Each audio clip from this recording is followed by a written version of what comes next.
Yung sa iyo din, wala. Ano wala?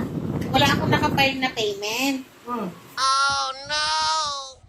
Bago kami magkita ni ate, inayos ko na yung mga dapat ayusin. Pinail ko yung mga papel na hindi pa nakapile. Wala akong passenger kaya yung yarn ko na lang ang aking ginamit. Di bale, ito ang files ko. BAO, ibig sabihin, Bernadette Aguirre Ortiz. CAO naman ay Cherish Aguirre Ortiz. Ito, ang SS ko, sa Gcash to. Ha? Sa Gcash. Gcash yan? SSS? Oo. Sa akin? Sa akin. Ito, wala na akong i-file na ano dito. Dahil, nakikita naman yun doon, di ba? Di ba ginasend ko sa iyo? Ganun yung SSS. Yung sa iyo din, wala. Ano wala? Wala akong nakapile na payment. Kasi nga na, sinisend ko na sa'yo doon ang ano, ang payment, di ba? Nakikita mo buwan-buwan doon. Di ba yung, tapos ito naman, PhilHealth mo. Ang pinabayaran mo buwan-buwan ay 2,000. Ha? 2,000. 2,246.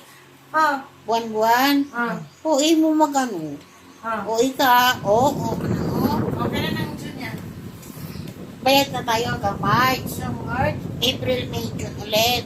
April, May, June. Oo. Ito, ang pag-ibig mo. Ito, may resibo to dahil doon kami nagabayad. Okay. Ang files ng pag-ibig mo, dito yung contribution, ito yung FPL. Dito lang ito ha. Tapos, yung pag-ibig ko, wala naman. MP2 yun? Ha? MP2? MP2? Oo. Hindi, MPL para MP2. MP2 yun, yun ang loan. Ha? MP2 yun. Ito nga, nandito ang resibo. Pag kailangan, nandito lang yun.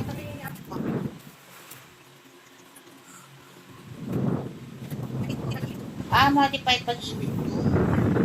Tapos, yan din, ang aking, ito din ang aking pag-ibig, may resibo din yan. Ano na ngayon, 400 na ang buwan-buwan. Dati ay 200 lang. Yun. Tapos, yung PhilHealth ko, hindi na kinabayaran. Kasi ay indigent na ako. Pag kailangan ito, nandito lang ito. Pero di ba yung SS, meron yung ano sa application? Oo, na online yan. Makikita mo lahat ng ano doon. Oo. May Lin, ikaw Len. Dapat din, nabayaran mo rin ganito mo eh. Yung sabi ko sa iyo, di ba te? Oo, importante Kahit yan. SS lang. Ay, sa akin, kasi kasi. Kasi yung kaibigan ko, Yes, yes, yes. yes. Please, ano mo please? Ano mo naman yung